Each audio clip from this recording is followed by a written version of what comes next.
Bienvenue dans cette nouvelle édition du 12-15. Au sommaire, la Côte d'Ivoire et le Ghana ne parviennent pas à trouver un accord sur le litige maritime qui les oppose depuis plusieurs mois. Un projet pétrolier est à l'origine du différend. Les deux parties se sont engagées à faciliter la coopération et leur intégration régionale. C'est une rencontre cruciale qui est attendue à Alger au cours des prochains jours. Représentants de l'ONU au Mali et délégués du mouvement de l'Azawad doivent aborder la question de la signature de l'accord de paix prévu le 15 mai. À l'approche de l'élection du prochain président de la Banque africaine de développement prévu le 28 mai, zoom sur l'un des candidats, le ministre des Finances du Tchad, Bedoumra Kordje. Il enregistre déjà des résultats significatifs dans la réduction de la pauvreté. Mais d'abord, avancée significative dans les relations diplomatiques entre la Tanzanie et l'Algérie. Le président tanzanien Jakaya Kikwete vient d'annoncer l'ouverture d'une ambassade en Algérie, une décision prise en conclusion d'une visite de 3 jours du président tanzanien en Algérie. Les deux pays se sont également engagés à renforcer leur partenariat dans les domaines de l'éducation, de l'énergie, des mines, du commerce ou encore de l'agriculture. Le Ghana et la Côte d'Ivoire scellent leur coopération dans le domaine maritime ce lundi à Genève, en Suisse. Les présidents John Dramani Mahama et Alassane Ouattara se sont engagés à favoriser l'intégration régionale dans le différend qui oppose leurs deux pays depuis plusieurs mois. Les deux pays frontaliers se disputent en projet pétrolier sans pouvoir délimiter géographiquement la zone concernée. À noter que la rencontre des deux dirigeants s'est faite en présence de l'ancien secrétaire général des Nations Unies, Kofi Annan. Écoutez les précisions de Maître Majib Bouden.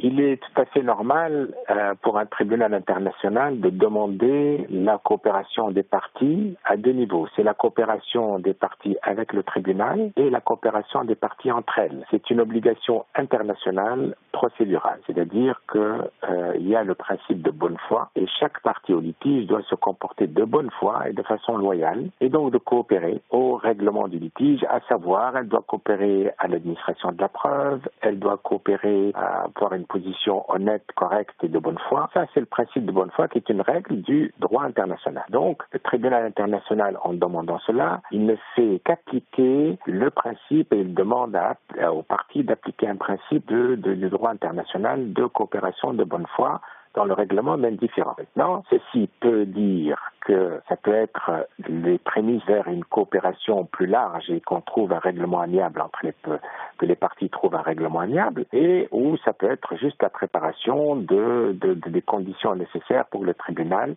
tranche le litige de façon contentieuse.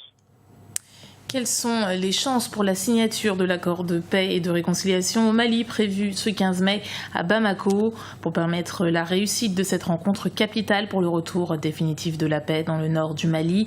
Alger accueillera d'ici cette date un conclave réunissant des représentants de l'ONU et du mouvement de l'Azawad. Ibrahima Dinjai. Au Mali, l'accord de paix et de réconciliation sera-t-il signé par les acteurs du conflit le 15 mai à Bamako? La question est sur toutes les lèvres dans le pays et pas seulement.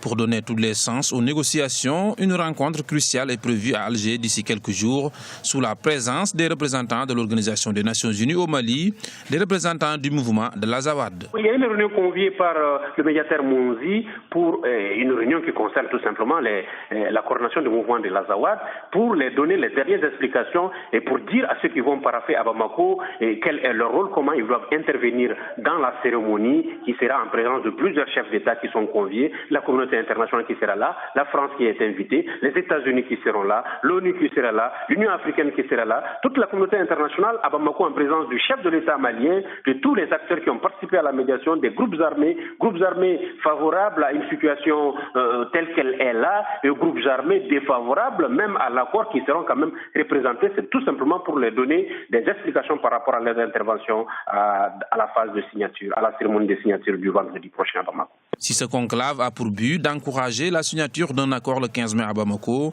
la fin du conflit qui dure depuis plusieurs années est très attendue par les Maliens. Les chances sont que la communauté internationale qui pilote cet accord est fatiguée. Les soldats qui sont déployés sur le terrain sont fatigués.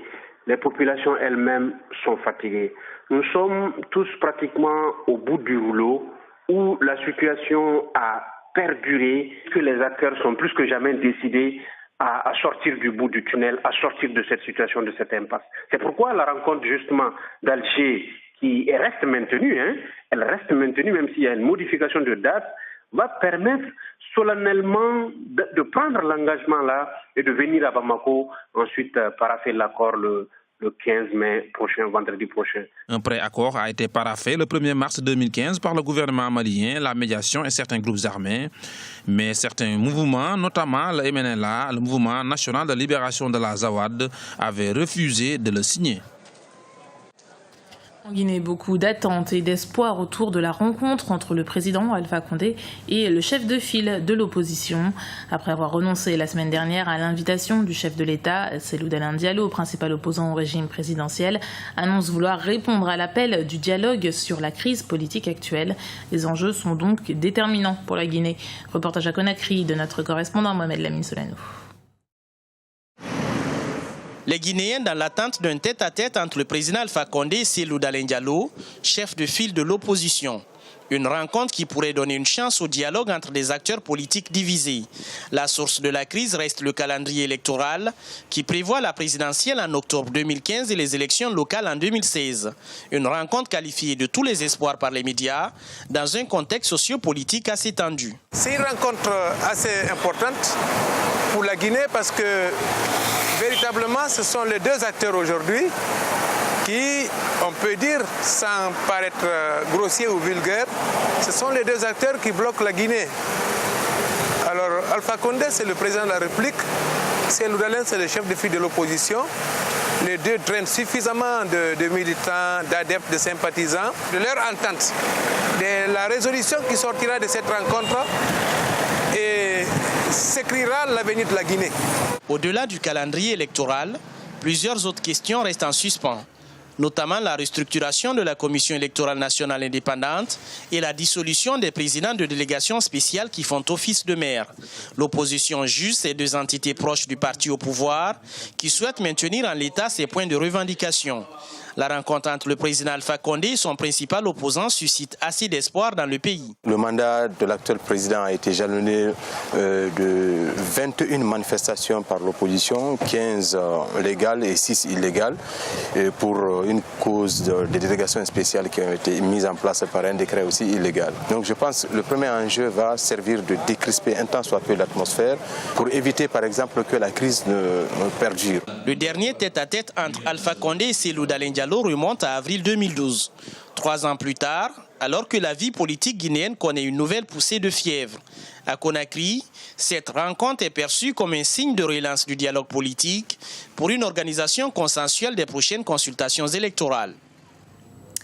L'Organisation mondiale de la santé épinglée par un rapport des Nations Unies dans sa gestion de l'épidémie du virus Ebola. Plusieurs experts ont dénoncé lundi le retard pris dans le traitement de la maladie. Le plan sanitaire a été déclenché au mois d'août 2014, alors que selon ces experts, des signes avant-coureurs étaient perceptibles depuis les mois de mai ou juin. Mais pour les rédacteurs du rapport, un fonds d'urgence peut encore être créé et une force internationale sanitaire devrait être développée. L'actualité économique, c'est le Tchad qui a fait reculer de 10% le taux de pauvreté. La chute du coût du pétrole a toutefois causé une légère baisse des recettes du pays. Le Tchad est également candidat à la présidence de la Banque africaine de développement, la BAD, dont les élections se tiendront le 28 mai 2015. On fait le point avec Emmanuel Minimono. Plus de 10 ans après l'atteinte de son point de décision, le Tchad a finalement atteint le point d'achèvement de l'initiative PPTE en mars 2015. Ce qui a permis au pays de bénéficier d'une nouvelle aide de plus d'1 milliard de dollars. Pays producteur de pétrole, le gouvernement tchadien a saisi cette opportunité pour faire reculer le taux de pauvreté. Nous avons fait reculer la pauvreté de pratiquement 10 points. Nous étions à 55, nous sommes aujourd'hui à 45%. Nous sommes un pays qui reste encore modeste en matière de production du pétrole. Quand vous voyez les réalisations que le pays a fait, en termes de kilométrage de routes bitumées, nous sommes passés de 300 à 3000, en termes d'écoles, en termes de centres de santé, en termes de services gratuits pour un certain nombre de traitements. Cette performance économique, le Tchad la doit aussi à son ministre des Finances et du Budget, par ailleurs candidat à la présidence de la Banque africaine de développement.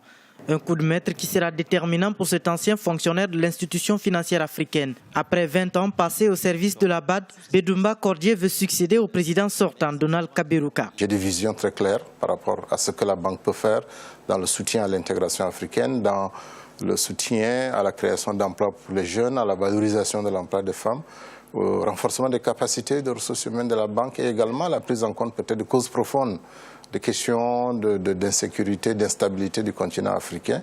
Et c'est tout ça mis ensemble, je crois que je me situe donc dans cette perspective de me mettre à la disposition du continent africain, de le servir au bénéfice donc des peuples africains. Le Tchad fait de l'éducation, la santé, l'agriculture et les infrastructures des secteurs prioritaires de son développement.